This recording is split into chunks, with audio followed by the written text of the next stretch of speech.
Welcome to the Human Nature Channel. I'm your host, Alex Tamsul, and what am I doing here?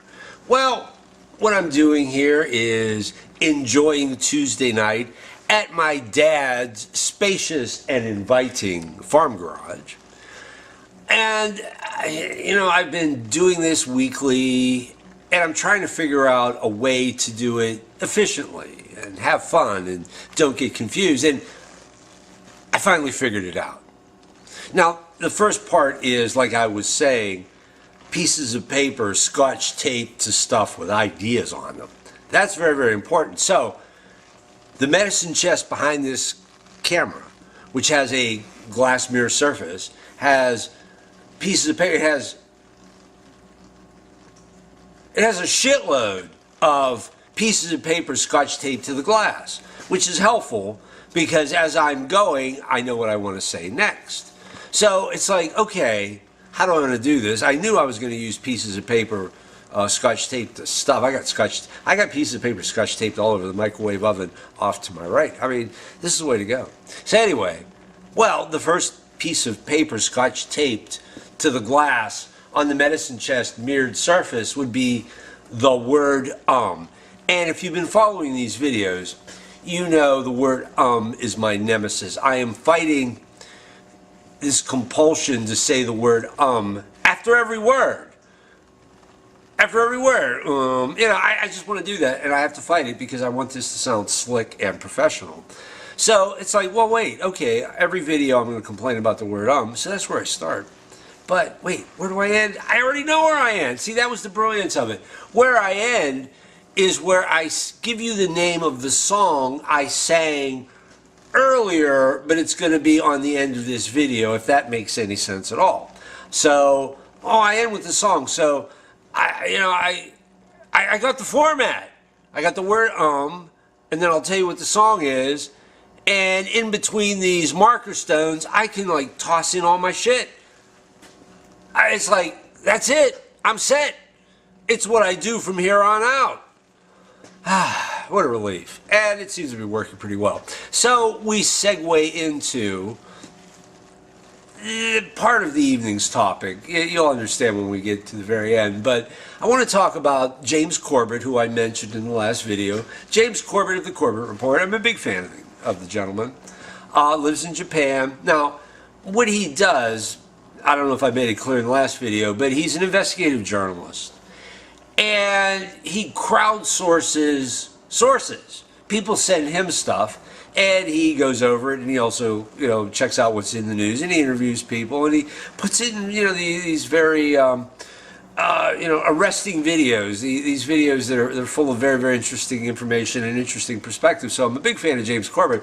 Anyway, funny thing was, the last video he did was almost like a PSA, a public service announcement. It's like, I'm James Corbett here, and I want to clear up this confusion about how you subscribe to me, because apparently people weren't sure whether if you subscribe to him on YouTube, you were automatically subscribed on his website or vice versa, and he had to set the record straight. No, they're two separate things. But if you come to my website and you talk about his website, if you subscribe, you can sign up for the newsletter. $1 a month, $12 a year, James Corbett's okay. James Corbett's in my budget. I may actually send him $1 a month one of these days as soon as I get $1 a month coming in, but that's another thing. Anyway, because it was simply trying to clear up this confusion, what he ended up doing was giving you something of his mission statement. So like I said, he's an investigative journalist, but he was saying that one of the reasons why he does what he does is if you were just to give people information and just dump it on them, right? James Corbett seems to be of the opinion that that's rather useless. That's not really going to accomplish anything. What he's trying to do at his website and with his YouTube videos and wherever else he is, not only is he giving you information, but he's giving you context. And he's giving you analysis, all right? So people send him stuff, and he gives you context and analysis, and he clarifies where things behind the scenes are moving this way or that way. So I really appreciate that. This is very, very important. It's something important to me as I think about the concept of what is truth, right? I'm of the opinion that truth is a poorly defined concept, but I would think you would need, to get close to truth, you would need information and context. You would need information and analysis, because information is just information. It's like when I'm a baby, right? And I look down. I don't know what I'm looking at, but I see two of them. They're called feet. I don't have the symbol, word foot. I won't have it for years later, or the number 2, that symbol. But I can see one sort of looks like the other. That's about as close to truth as you're going to get. But there is a context to it. The thing is, you have to be careful when people just dump information without context. Because is it really truth? This leads me to the next thing, which is Julian Assange, who's been in the news, last week. His asylum at the Ecuadorian embassy in London has come to an end. British police arrested him. Unsealed indictments in the United States basically are presenting legal charges that he'll have to face. I never was a big fan of Julian Assange for a number of reasons. I could go into great detail. And I do want to keep this concise. One thing is, I don't know who he's representing. Honestly, as an American, I represent America, right? I look at Julian Assange and I don't know who he represents. He doesn't, see, I did it, the word he doesn't seem necessarily to be our friend. I'll go out on a limb here and say what he represents is intellectual Eurotrash who, while club hopping and taking ecstasy, dream about toppling governments because it's the age of information. Yeah, see, they're kidding themselves, the age of information. But it has to have the context. So, here we go with Julian Assange. His claim of journalist status. He invokes protecting sources. My argument is it's bogus because Julian Assange is not a journalist. I know he claims journalist status, but technically he doesn't appear to be a journalist to me. He's an activist. And this is where everybody behind the Free Julian movement, I think, is missing the boat. He's not a journalist. You have to go back to what I was saying about Mr. Corbett. And you have to have context, you have to have analysis with the information. Julian Assange just dumps information out there. As far as I know, I'm sure he's written an op-ed here or there, but he's not a journalist in the sense that he's writing articles. He's not as far as I can tell. Maybe I'm wrong. I don't go to the WikiLeaks sites. I've never seen any of it, really. I never even went over there. Maybe once, just to check it out. I don't even remember if that... I may be hallucinating this.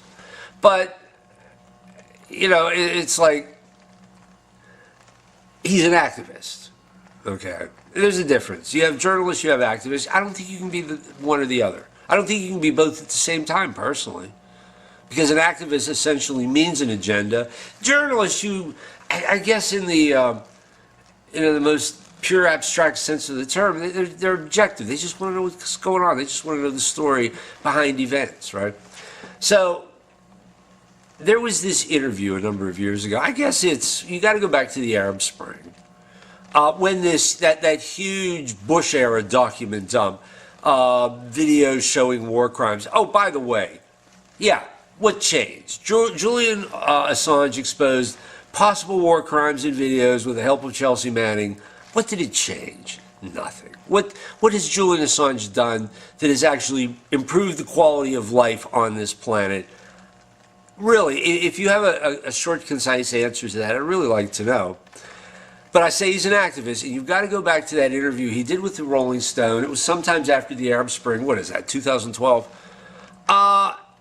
You see, you had the Julian Assange document dump, which just didn't cause the Arab Spring. There was also protests in countries around the world, because the interesting thing about that document dump is, like, for example, Egypt. They already know how corrupt their government is. They already know this. They know that the military runs the show, makes these weapons deals for, like, French MiGs, and they're completely overpriced. And when, and then these guys making these deals take their cut off the top. The Egyptian people know this. They really do. But what they got was hard copy documentation of this sort of activity. So they take to the streets, and that's how we get Tahrir Square. And then we have the Arab Spring, which sort of spreads out from that. Again, I want to keep this concise, but that is kind of how it went down. It did spread from there. Libya, Syria, Anyway, in an interview with Rolling Stone magazine, the writer, and this was funny too, he sheepishly is walking up to the question where he goes, well, Julian, I'm sure you're flattered that people are calling what's happening, in Tahrir Square and the Arab Spring the WikiLeaks revolution. And Assange's answer was, we planned it for 12 months. He had people on the ground. They organized this. So this is activism. You want to call this journalism? The weaponized leak, okay. I do have a problem with that. But anyway, he took credit for it. A journalist might care who they hurt.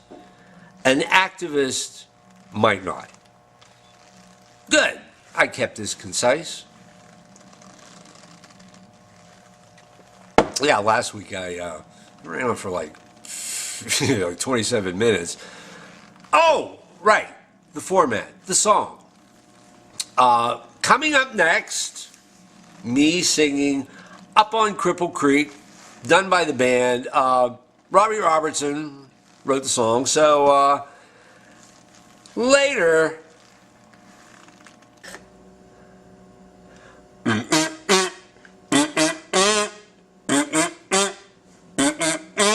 When I get off of this mountain, you know where I want to go. Straight down the Mississippi River to the Gulf of Mexico. To Lake Charles, Louisiana, little Bessie girl that I once knew. She told me just to come on by if there's anything she could do. Up on Cripple Creek, she sends me if I spring a leak. She mends me, I don't have to speak. She defends me, a drunkard's dream if I ever did see one.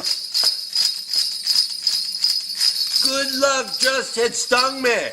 To the racetrack I did go. She bet on one horse to win and I bet on another to show. The odds were in my favor. I had 'em 5-1. When that dag to win came around the track, sure enough we had won. Up on Cripple Creek, she sends me if I spring a leak. She mends me, I don't have to speak. She defends me, a drunkard's dream if I ever did see one. I took up all of my winnings and I gave my little Bessie half. And she tore it up and threw it in my face just for a laugh. Now there's one thing in the whole wide world I sure would like to see. That's when that little love of mine dips her donut in my tea. Up on Cripple Creek, she sends me if I spring a leak. She mends me, I don't have to speak. She defends me, a drunkard's dream if I ever did see one. Now me and my mate were back at the shack. We had Spike Jones on the box. She said, I can't take the way he sings, but I love to hear him talk. Now that just gave my heart a throb to the bottom of my feet. And I swore as I took another pull, my Bessie can't be beat. Up on Cripple Creek, she sends me if I spring a leak. She mends me, I don't have to speak. She defends me, a drunkard's dream if I ever did see one. La la ooh, la la la hee hoo, la la ooh, la la la hee hoo. There's a flood out in California, and up north it's freezing cold. And this living on the road is getting pretty old. So I guess I'll call up my big mama and tell her I'll be rolling. You know, deep down, I'm kind of tempted to go and see my Bessie again. Up on Cripple Creek, she sends me if I spring a leak. She mends me, I don't have to speak. She defends me, a drunkard's dream if I ever did see one. La la ooh, la la la hee-hoo, la la ooh, la la la hee-hoo.